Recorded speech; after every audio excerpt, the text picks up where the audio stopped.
Dear friends, this is Bishop Daniel Thomas of the Diocese of Toledo. Please join me now in praying together our diocesan prayer. Heavenly Father, with the redeeming cross of Christ Jesus, your Son, and the gifts of your Holy Spirit, renew and strengthen us, so that by our prayer, fasting, and almsgiving, we may foster holy disciples, holy families, and holy vocations, so as to become a more holy Diocese of Toledo. We turn to Our Lady, Queen of the Most Holy Rosary, for her intercession and never-failing prayers. Through Christ our Lord. Amen. Annunciation Radio presents Faith Alive, highlighting the many ways Catholic Charities here in the Diocese of Toledo provides love and support for those in need. And now, your host for Faith Alive, Executive Director of Catholic Charities in Toledo, Rodney Schuster.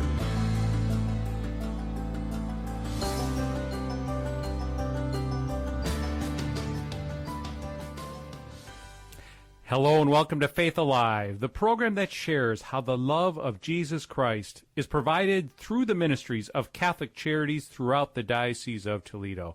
I'm your host, Rodney Schuster, Executive Director for Catholic Charities. In today's program, we are going to focus on Catholic counseling in the Diocese of Toledo. Now, since I joined Catholic Charities in June of 2010 and have gone to different parishes, deaneries, I will have to tell you that I'm always asked by, priests, will Catholic Charities ever provide Catholic counseling services for marriages and families? And, as executive director, I struggle with that because I'm like, boy, that's a huge responsibility, a huge undertaking. But we're listening, and the bishop as well is like, okay, how can we better serve our faithful? And so today we're going to talk about some of the initiatives that we're doing in partnership with some counselors and priests within the diocese. So perhaps for those that are out in the audience, you know that there's some efforts underway and that there's hope that we will develop a list of Catholic counselors. And we're going to kick off the program today by having a guest, Kathy Didion, who is a licensed professional clinical counselor with supervisory endorsement. She's a member of the Catholic Psychotherapy Association and regional representative for Ohio. Kathy earned her Master's of Arts degree from the Institution of Pastoral Counseling at Loyola University in Chicago.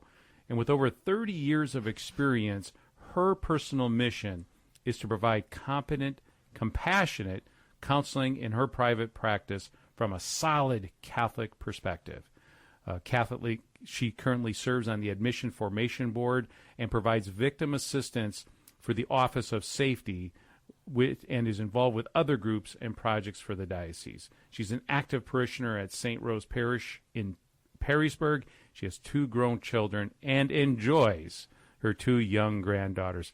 Kathy, welcome to Faith Alive. Thank you, Rodney. It's great to be here. It's great to have you, and I know we've had discussions along with Brett Hunterbrinker's department and Catholic Charities over the years to figure out how we can better serve priests, better serve parishes, and you've been all along the way with us in helping us. So share, first of all, why it's so important to you personally and why it's so important to the diocese that we have competent and Catholic counselors available. Yes, thank you. Thank you for the opportunity. I guess I'd like to start out by saying maybe a little bit about what Catholic counseling is. And what Catholic counseling is not. It's not simply counseling from a person who happens to be Catholic. It's not counseling specifically about Catholic topics, although they can be part of the counseling process. Really, Catholic counseling is addressing the need that we have amongst faithful Catholics. There's many people out there trying to live faithful to the teachings of the Roman Catholic faith. And there's a lot of challenges, in today's culture. And the church teachings on many issues can be countercultural to, maybe therapists that aren't as familiar with the Catholic church, that aren't Catholic themselves or don't understand all that. Those teachings, our teachings, may seem sort of irrelevant or even at times opposed to mental health. So, as we all know, the Catholic Church offers the greatest wisdom and understanding to the human person. So as Catholic counselors, we believe that understanding and following the teachings of our Church, of Jesus Christ, as revealed through our Church, is the best means to restoring mental health. And my journey as, in formation and becoming a counselor, and a Catholic counselor specifically, you had mentioned I'm a member of the Catholic Psychotherapy Association, and that's been really pivotal in my journey because this is a group that's not all that old. I mean, it's been around 15, 20 years tops, but was created from people who had the same mission as myself from years ago when it first started. And the mission of the CPA is to support mental health practitioners by promoting the development of psychological theory and mental health practice by encompassing a full understanding of the human person and family and society in fidelity to the magisterium of the Catholic Church. And I just love that mission, and I love this organization because they have spent lots of resources over the years in developing and forming people like myself and providing support and consultation and training and prayer, and we integrate, some of the best evidence-based practices of current psychology with the principles of Catholic theology. So it's really a gem, and I'm just forever grateful for it. And I'm, particularly inspired and encouraged by the initiatives of the diocese here and the commitment that you all have when you first called me in to help, work with this project and get more resources accessible to more people.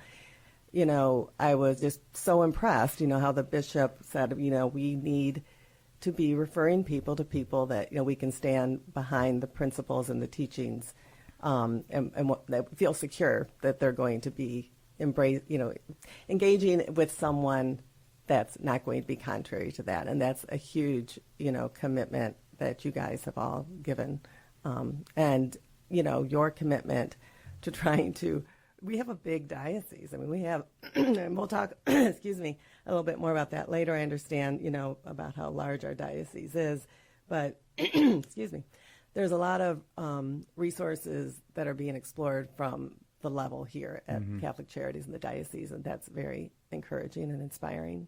You're listening to Faith Alive, and our guest is Kathy Didion, who's a licensed professional clinical counselor and is a member of the Catholic Psychotherapy Association.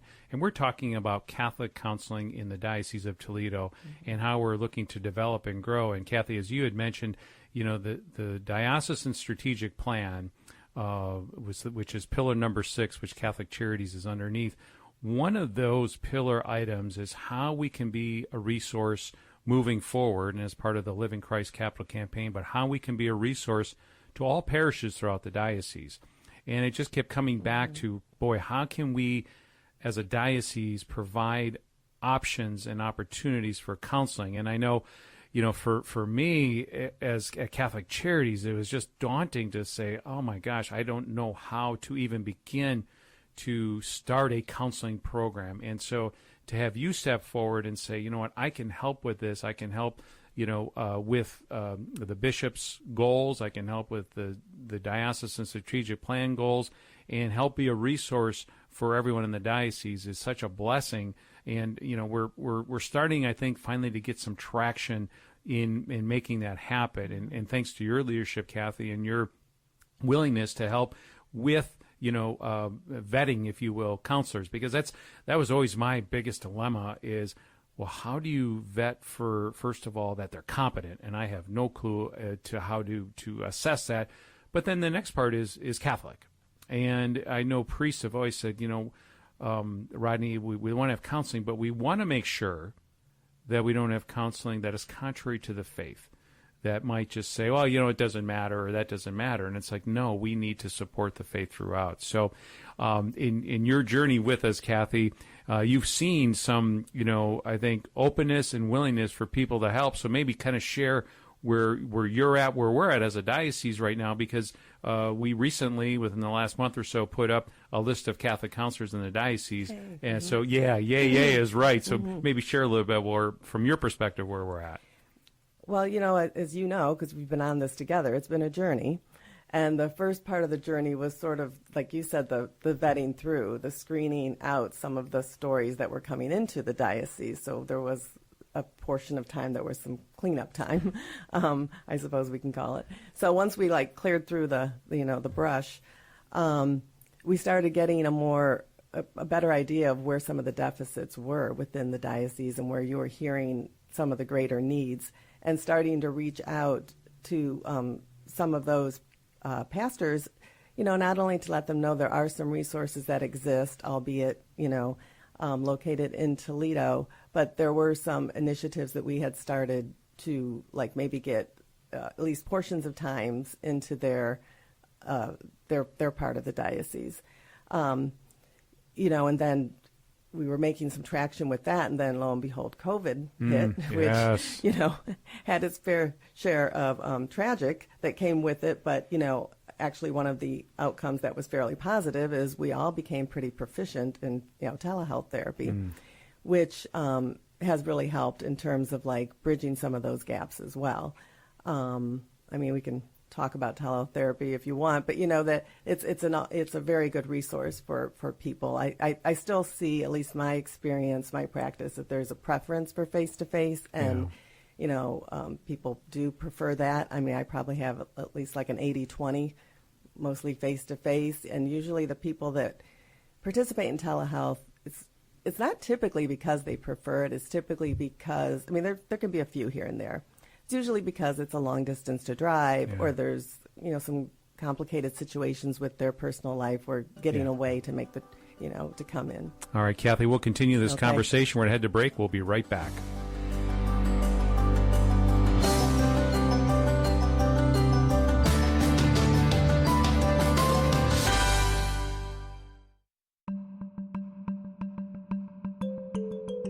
Hello friends, Peter Range here, Chief Executive Officer of Ohio Right to Life, with an urgent update for you about an extreme and dangerous initiative.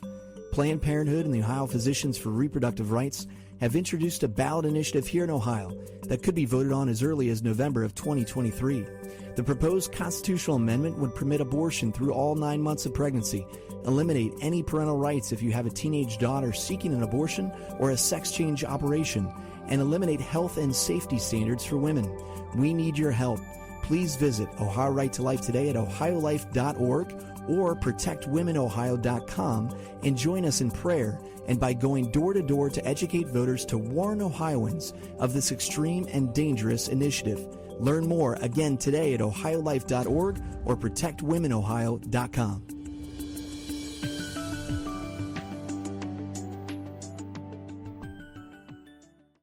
This is the day.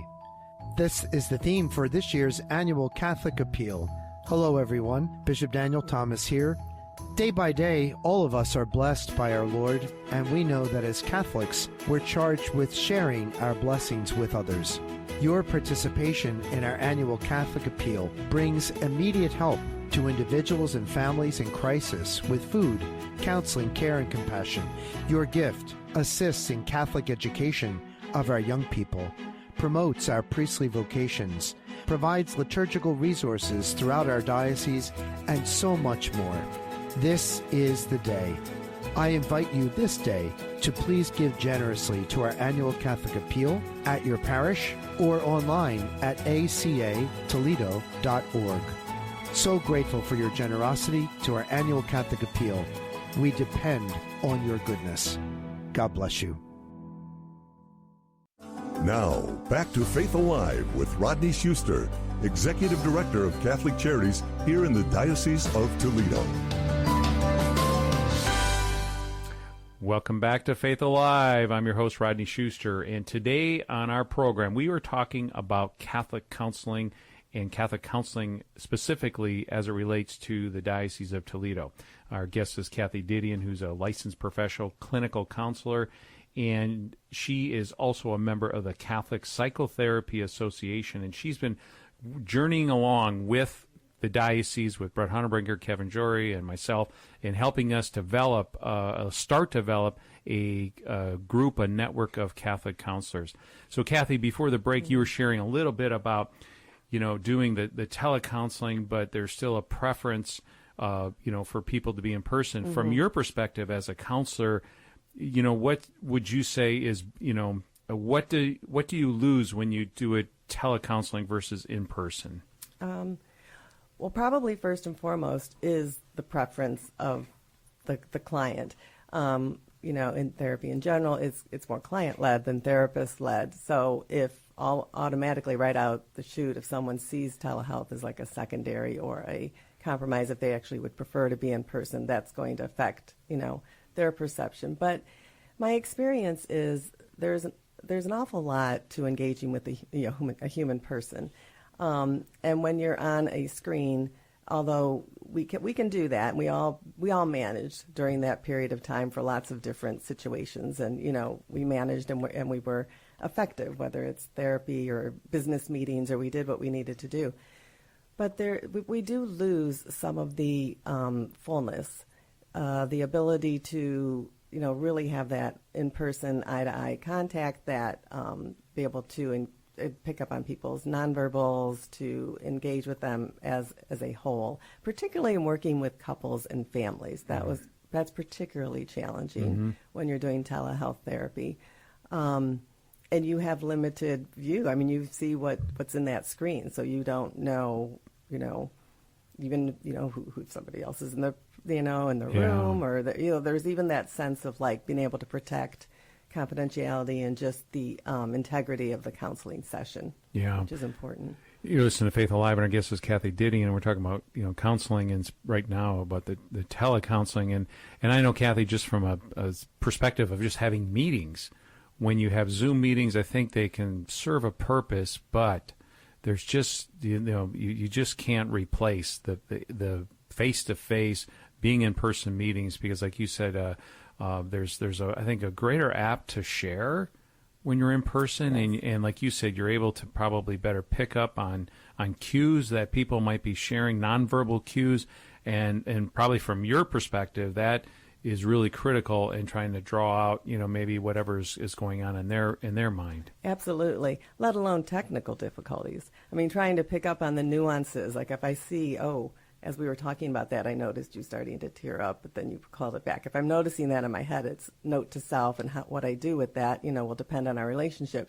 But sometimes you're doing telehealth, and the screen goes fuzzy for a second here and there, or people freeze, or I freeze, and so it does interrupt the process. Again, it's a great option to have it, and sometimes that's the only way people can get counseling, and we still want it to be accessible for them, but there is a preference. Yeah, and so the diocese right now, where are you at? Where are we at as far as establishing that network, and where we hope to be going? And I know maybe share a little bit about your work with St. Michael's in Findlay, perhaps even Corpus Christi, and just some other things that you've been doing. Okay, thank you.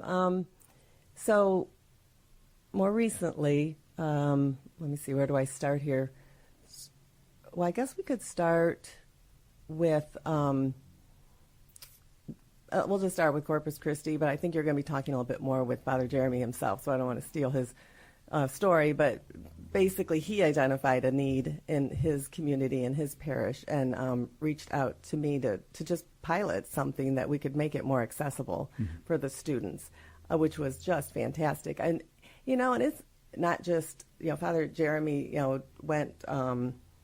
he developed a program, and he stepped out in faith to do this. And there's quite a few pastors that are exploring different ways to make this accessible in their parishes. It's really been quite awesome to see that. So there's some priests I've been talking to that have different ideas about different things that are still yet to become into fruition. But then there's like Father Adam Hertzfeld in Findlay at St. Michael's, like you mentioned, who had reached out to me, and when I spoke with him, it was like, it was just awesome, because he had this vision, which I 100% share, and in fact, the bishop and I have talked about this, is to try to groom more Catholic counselors for as resources to help them get that training, maybe get them some experience. We know of some people who go to Divine Mercy or Steubenville, different places, but they may not come back to this area to practice, but we want to make that appealing for them to come back to this area and practice, or stay back in this area, so we can broaden our scope of Catholic counselors. So I'm working with a few people in Findlay right now. A couple of counselors that are in their program will probably be graduating to do counseling within a year or so. And I'm working with them, helping integrate the concepts of Catholic counseling and helping them as they're going to a university that's not integrating that for them, and also looking at options with Father Adam to have some space in that area of the diocese so we can have counseling more accessible. And he wants a situation where he wants someone else vetting the competency and all of that.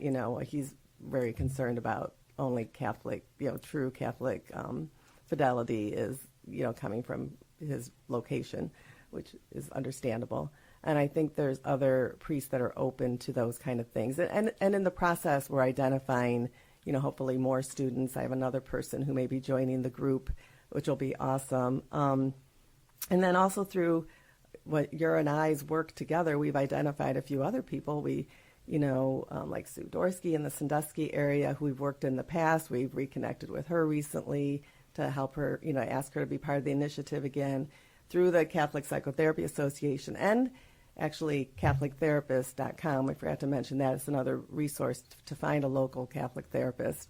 Was where we identified Richard Meeker in the Mansfield area, and I had reached out to him so we could do, some of that, like kind of finding out his interest, his background. And I think it was about that time I talked to him about the CPA, and he actually had joined as a result of that, which is great. And, he's sharing in our vision as well. So we may not be moving at lightning speed, but we're going for, solid, foundation and quality. And then, so you can feel secure about anything that's on your website. And exactly. And you're listening to Faith Alive, and our guest is Kathy Diddy, and we're talking about Catholic counseling in the Diocese of Toledo.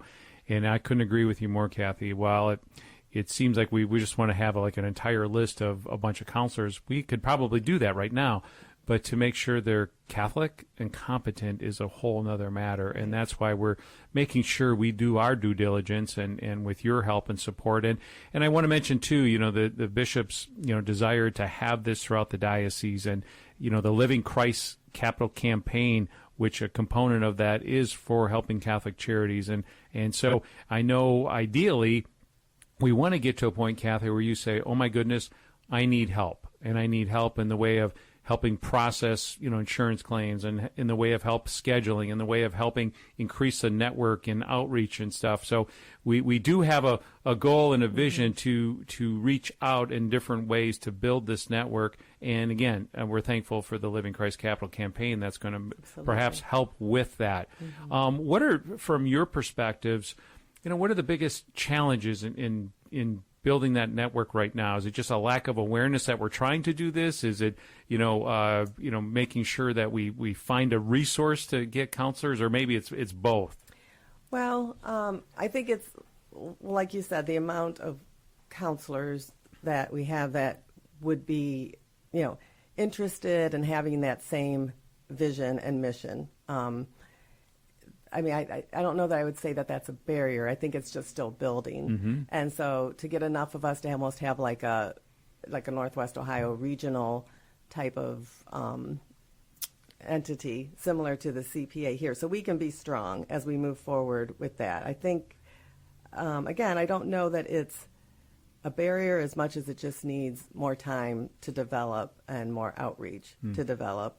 And then I will probably identify some of the resources along the way. I think there's probably things we don't even know that we might need. And I guess I do want to make a point here just to say that, so people don't get the wrong idea, that, it's always up to the client to what degree, that their faith is incorporated explicitly into their therapy. Mm-hmm. So even though we're talking Catholic counselors, we're not talking about the fact that, like everybody has to come and talk about that's not the case at all. I mean, it's really client-led. I have something on my initial paperwork that says, do you have a religious affiliation? Are you active or not? And then there's like a scale. What degree do you want? Are you comfortable or would like that integrated into your sessions? Yeah. And, some people circle, the highest and, right in the margin. That's why I'm here. Some will say, I'm Catholic, I'm active, but it's more like a 2, so that's not quite where I'm at. And that's fine too, So So just to keep that in mind, that anybody, it's not like we see only Catholics. We tend to get a lot of people that are Catholic that come, but anybody can come, and you don't have to be at a point where, I don't want to give the impression that we're sitting down and like it's, it's never imposed. It's really more from an anthropological perspective that we come with that we are both material body and human soul, and that can't be separated. And that's more from where we're coming from our perspective. That's a great point, because I think it's, anyone who comes to you that needs counseling help, you're going to support. Yes. I think from just your vantage point and that of so many priests, they just want to make sure that the counseling is not contrary to the teachings of the Catholic Church. Absolutely. And so wherever people are at, and kind of like we do at Catholic Charities, when people need food or clothing or shelter, we help them where they're at. Right, and our goal is to not to say you have to be Catholic in order to get services or help fill your needs. It's to help them, and then if faith is a part of it or an interest in their lives, then we want to help them in the journey, in the right journey to do that. So correct. And I actually have a little bit of a quote. I asked somebody this past week. I meant to ask a few people, but I got involved in their stories, and as I should, and I didn't even. But I did remember to ask one person who kind of got pretty far away from her faith at one point, but then reverted back pretty strongly. And I asked her why was coming to a Catholic counselor important to her, and she said, "Well, the quick answer is that I've seen counselors in the past, and many times, they would affirm me doing things that would against biblical teaching." And she gave several examples of those, but it was things like, maybe premarital sex or something like that. Or, and she said, but it's important to me to honor God's will and his teachings first, because I know now through him that's the true healing. And she said, bottom line, I was not willing to risk my relationship with God by seeking any worldly advice that was not in alignment with his teaching. Powerful. So, and I think there's a lot of us that could relate to that. We don't want to have to sort through it if we don't have to, So I think that's, and, practically, from a practical perspective, we can integrate, just concrete things too, like, spiritual readings, the lives of the saints, virtues, papal teachings, theology of the body. All of those kind of things can be integrated into the sessions as well as, as the client needs that and wants that. Awesome. Well, you've been listening to Faith Alive, and our guest is Kathy Didion. We've been talking about Catholic counseling. We're going to continue this conversation to talk about a specific initiative at Corpus Christi with Father Jeremy Miller as well as Sam Byrne. We're going to head to break. We'll be right back. The effects of abortion are greater than most people realize. It isolates, hurts families, brings about fear, sadness, and grief. It does not need to separate you from God. If you or someone you know is hurting after an abortion, please reach out to Project Rachel at 419-260-5811 or by going to hopeafterabortion.org. Nothing is too great for God's mercy. Project Rachel is here to offer confidential help on your journey to healing. Inspired by gospel values, the Society of St. Vincent de Paul, a Catholic lay organization, offers confidential person-to-person service to those in need. In the tradition of its founder, Blessed Frederick Ozanam, and patron St. Vincent de Paul, local Vincentians witness God's love by embracing all works of charity and justice. To request assistance or learn how you can help, contact your nearest Catholic church and ask for a St. Vincent de Paul representative. Learn more at svdptoledo.org. Now, back to Faith Alive with Rodney Schuster, Executive Director of Catholic Charities here in the Diocese of Toledo. Welcome back to Faith Alive. I'm your host, Rodney Schuster, Executive Director for Catholic Charities in the Diocese of Toledo. In today's program, we are focusing on Catholic counseling in the Diocese of Toledo. And as I shared at the top of the hour, this has been an area that continually priests and pastors and lay faithful have said, gosh, is the diocese ever going to be able to provide some counseling services and create a network? And as I shared, it, for me, in my role at Catholic Charities, the thought of trying to start a counseling program was just overwhelming and daunting from a financial business model perspective, but even more so the responsibility of making sure that we have, competent and Catholic counselors. And so, as you heard, the first segment with Kathy Didion and her role in helping us do that, we're very fortunate that we're making headway and hope to grow a network. So no matter where somebody's located in the diocese, they have resources into Catholic counseling.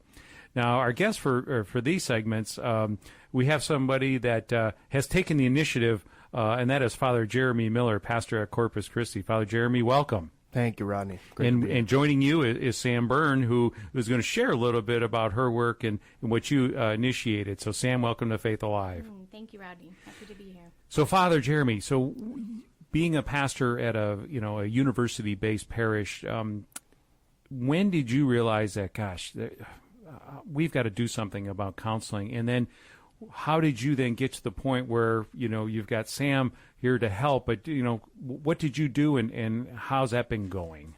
Yeah, well, thanks for asking and bringing us in to talk about this. To be honest, my story starts before that, which is the role that a few therapists played in my own spiritual and faith journey.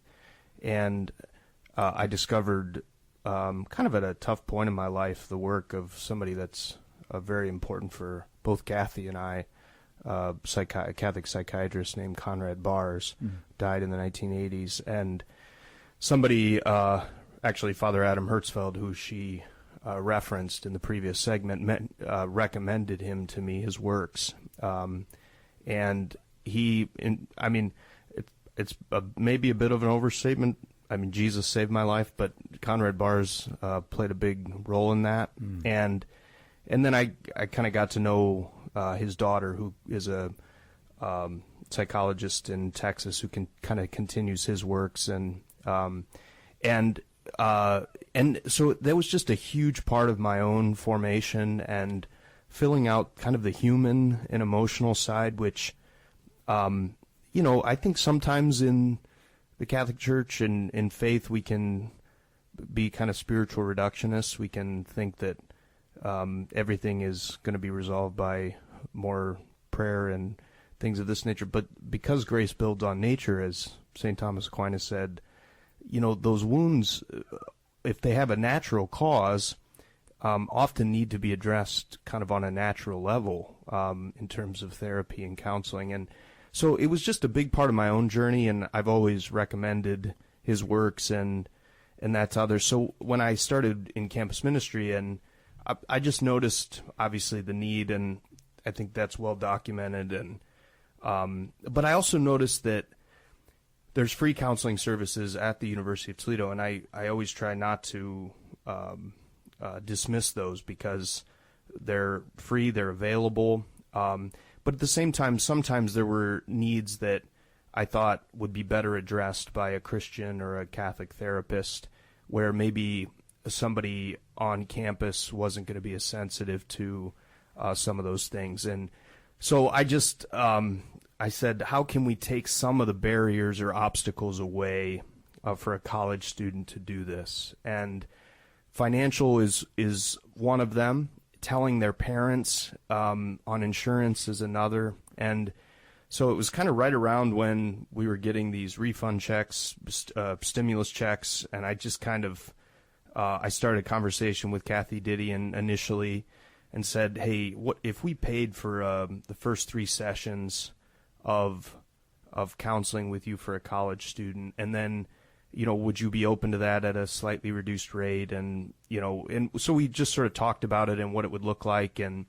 I just thought with 3 sessions you get a sense of is this going to be helpful for me or not, and it takes away that initial barrier, and then after that you can decide if you want to continue either paying yourself or at that point telling your parents and using insurance or something like that. So I just wanted to take away an initial barrier, and so we kind of launched that, and I kind of raised money by asking certain parishioners to give us their stimulus checks, and some people did, and so we kind of built a fund up for this cause, and then so yeah, it's been very popular. We tell the students there's no questions asked. You come to me or the campus minister, You just say, we'd like to pursue the counseling. We give them the card of either Kathy or now Sam, and they pursue it from that end. Sam and Kathy know to bill us for the first 3 sessions, and our students have been greatly appreciative of this opportunity. And I don't know, I think even if they rule it out, even if they go for 3 sessions, say, this wasn't helpful. I mean, one of the things I tell them is, first of all, it doesn't mean that every counselor, we connect with different people. I think Sam and Kathy would be the first to admit that. And same with priests, with some people connect to me, other people connect to other priests. So we shouldn't be arrogant enough to think that, so maybe you ruled out that counselor, but maybe not counseling as a whole too. So anyway, that's just a little bit of background on the program we've initiated. You listen to Faith Alive, and we're speaking with Father Jeremy Miller, the pastor at Corpus Christi Parish, University Parish of University of Toledo, and he's sharing the creation of providing counseling within the parish walls and framework, and reaching out to parishioners and helping that be the case. And with us also is Sam Byrne, who is helping provide some of those services. So Sam, share a little bit about your role in the counseling, and what's that journey been like for you helping at Corpus Christi? Yeah, thank you. I really appreciate Father Jeremy's attention to the need, especially on college campuses.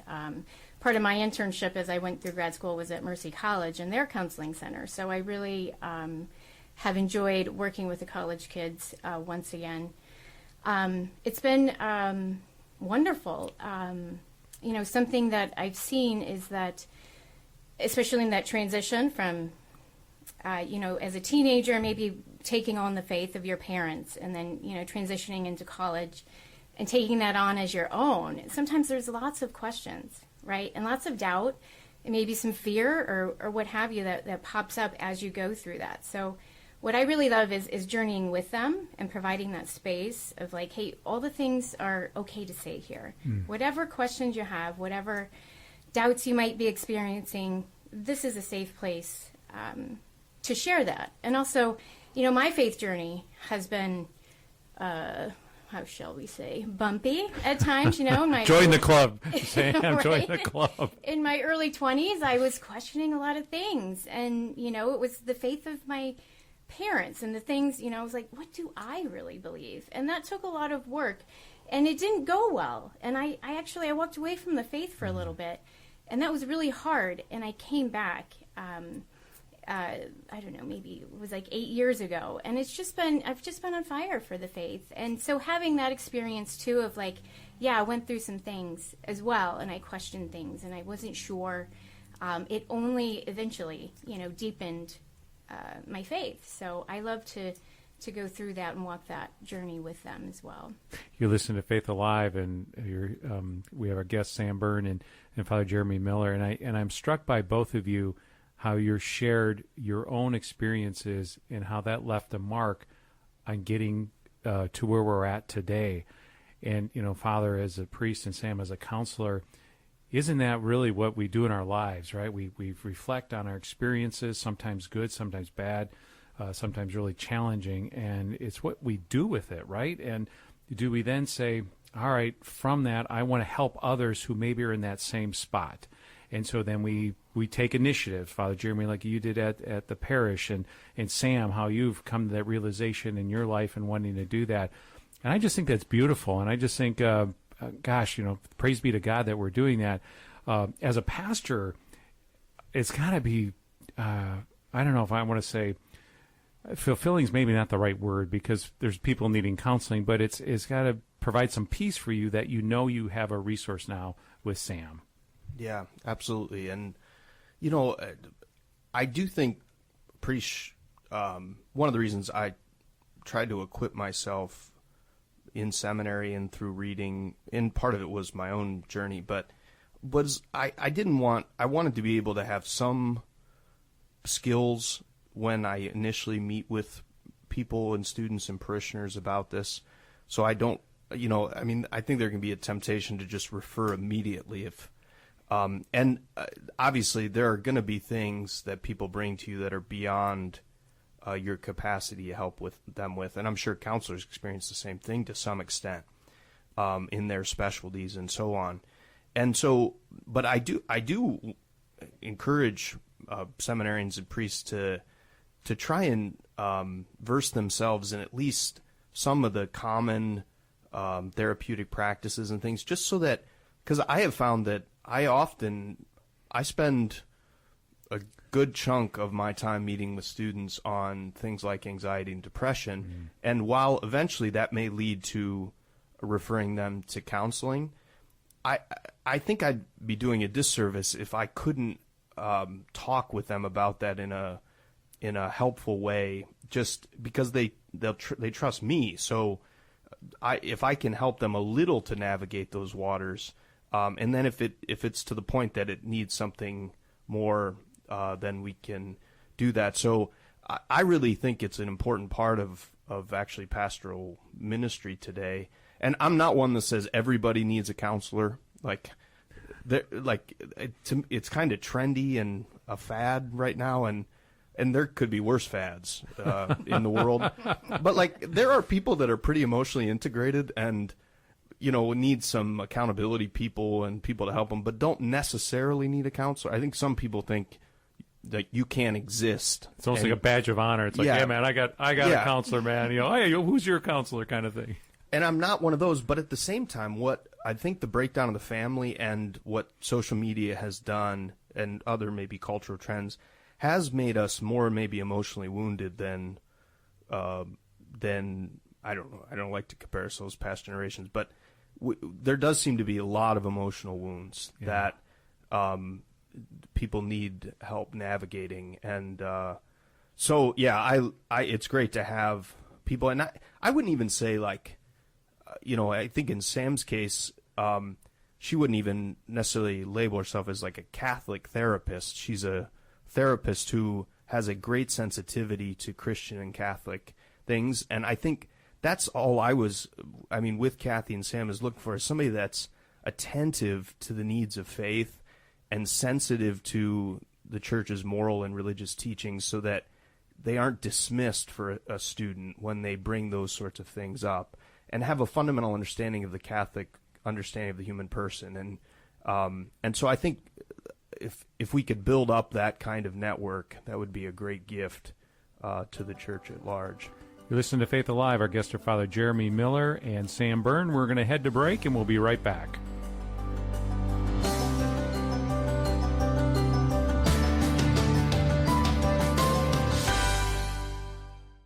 Daily Meditations of Pope Benedict XVI, presented by Leonardo de Philippis of St. Luke Productions. The richness of giving. A fantasy of people with property takes no account of the fact that, for the great majority of mankind, life is a struggle. On those grounds, I would see this idea of choosing one's own path in life as a selfish attitude and as a waste of one's vocation. Anyone who thinks he already has it all, so that he can take what he wants and center everything on himself, is depriving himself of giving what he otherwise could. Man is not there to make himself, but to respond to demands made upon him. We all stand in a great arena of history and are dependent on each other. A man ought not, therefore, just to figure out what he would like, but to ask what he can do and how he can help. Then he will see that fulfillment does not lie in comfort, ease, and following one's inclinations, but precisely in allowing demands to be made upon you in taking the harder path. Everything else turns out somehow boring anyway. Only the man who risks the fire, who recognizes a calling within himself, a vocation, an ideal he must satisfy, who takes on real responsibility, will find fulfillment. It is not just in taking, not on the path of comfort, that we become rich, but only in giving. This meditation is taken from Benedictus, published by Ignatius Press and Magnificat, and produced by St. Luke Productions. Learn more at stlukeproductions.com. Hi, everyone. This is Bishop Daniel Thomas, and I want to thank you for strengthening your faith by listening to Annunciation Radio right here in our Diocese of Toledo. May God bless and keep you. Now, back to Faith Alive with Rodney Schuster, Executive Director of Catholic Charities here in the Diocese of Toledo. Welcome back to Faith Alive. I'm your host, Rodney Schuster, and today we are talking about Catholic counseling in the Diocese of Toledo. Our guests this segment, we're continuing on from the last segment, Father Jeremy Miller, the pastor of Corpus Christi, and Sam Byrne, who's a counselor. And as we were leading into the last break, and Kathy mentioned this earlier on the show, the importance for people to realize that it's counseling first, no matter where people are at in their faith journey, Catholic or non-Catholic alike, but it's helping them in whatever needs they have. So I think it's important that we reiterate that, because I don't want people who are listening who maybe go to Corpus Christi and say, oh, well, yeah, I'm struggling in my faith. Maybe I shouldn't go to counselor because it's just Catholic counseling. So, Sam, maybe expand on that a little bit. Yeah, I say please come if you're struggling. That's what we're here for, right? Yeah, there's this, I saw something on a sweatshirt or like a meme some time long ago that said, it's okay to have Jesus and a therapist too, right? And that just really stuck with me, because sometimes it's like, well, those things kind of, maybe they're separate, like we have a lot of worry and we're taught like, bring all the things to the Lord and lay it down. And we can do that, but we oftentimes just pick it right back up because it feels disorienting almost to be without that stuff, because it's been such a part of our being for so long. So it's hard to do that on our own, right? Yeah. So if you have a counselor who is, familiar with the faith or Christianity, it makes it easier to kind of journey with someone as you learn to lay that stuff down and not pick it back up.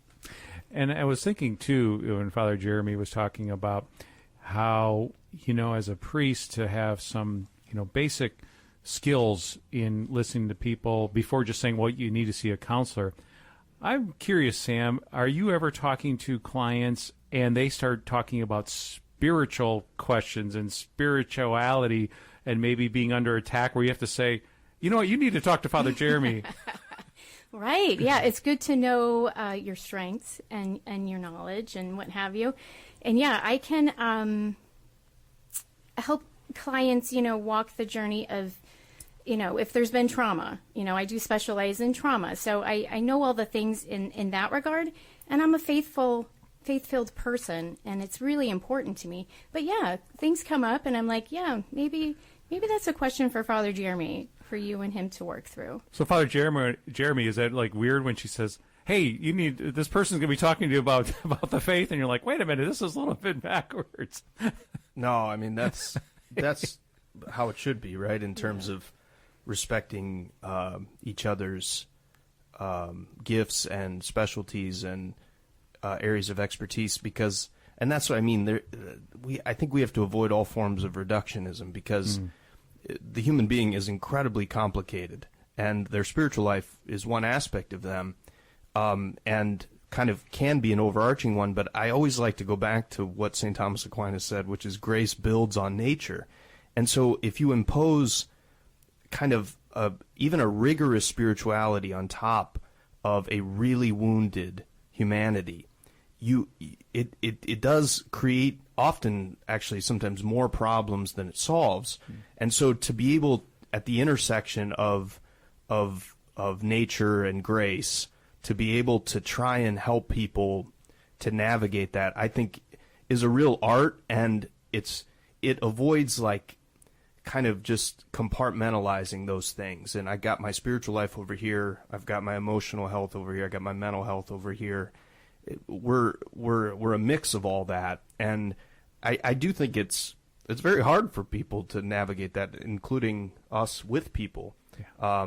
So I just want to I always like to remind people that we are very complex, and that's one thing Conrad Bars really kind of changed my mind on, because I think I had simple solutions in mind sometimes for complex problems, and I think he kind of opened my eyes to the complexity of the human psyche, and just like how the intersection of all those things matters. And so I think you can just be much more sensitive to people's struggles when you understand how difficult the journey can be. You listen to Faith Alive. Our guests are Father Jeremy Miller, the pastor of Corpus Christi here in Toledo, University of Toledo, and Sam Byrne, who is providing the counseling services for Corpus Christi. Father, in your seminarian walk and now as a priest, what have you seen just from what people have come to you in regards to counseling needs? Any trends that you've seen or anything that's changed since when you first were involved at a parish level? That's a good question, and I don't know. The struggles of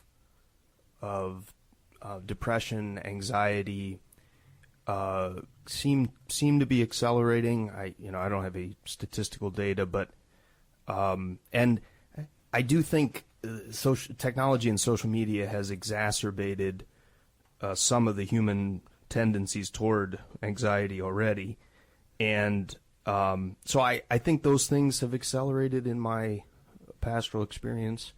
Things like sexual addiction, and things of that nature that again, sometimes I don't want to reduce everything to technology, but the technological advancement seems to be creating certain wounds that maybe weren't as prominent in the past that are now more magnified in my experience. And Sam, how about from your perspective as a counselor, what have you seen? Any trends or similar to what Father Jeremy's mentioning? Yeah, pretty similar. Lots of anxiety, depression, especially as, we're 3 years out of COVID, but there's still, residual impact, and there will be for a while. But Father Jeremy spoke to the wounds, right? And so part of what I do from the trauma perspective is, let's get to the root of it. That anxiety and that depression and suicidal ideation, it all started from some kind of wound. Mm-hmm. So let's journey back there together and clear some of that out. Great. You're listening to Faith Alive. Our guests are Father Jeremy Miller and Sam Byrne. We're talking about Catholic counseling. So as we move forward, Father, your hope for the diocese from a counseling perspective, and I know you were a guest of ours a year or so back when we were talking at Catholic Charities for a strategic plan. But what would your hope be for the diocese in relation to this program, and talking to Kathy before in regards to counseling in our diocese? Yeah, that we continue to expand. I think we need some forward thinking on this, like I would say, like music in the church too. I think we need some people to step up financially, that we can actually support some people through grad school in specific fields, with the pledge that because we're paying for grad school as a church, that they're going to give a certain amount of time to counseling at parishes and things. I've thought, we have a shortage of all sorts of things, but music ministry, counselors that are going to be sensitive to I think we're going to need some donors to step up and say, we will pay people that are already inclined to go through counseling. We'll pay for your grad school. But part of that is that you're going to pledge to provide a certain amount of resources, pro bono work for Catholic parishes and churches. I think we've got to think more like that, because it's just hard once somebody gets into the field. I mean, not many counselors are looking for new patients. I mean, they're swamped already. So I think we're going to have to try and think creatively and long-term about how we incentivize young Catholics or Christians to go into Christian counseling with a view to helping people in churches.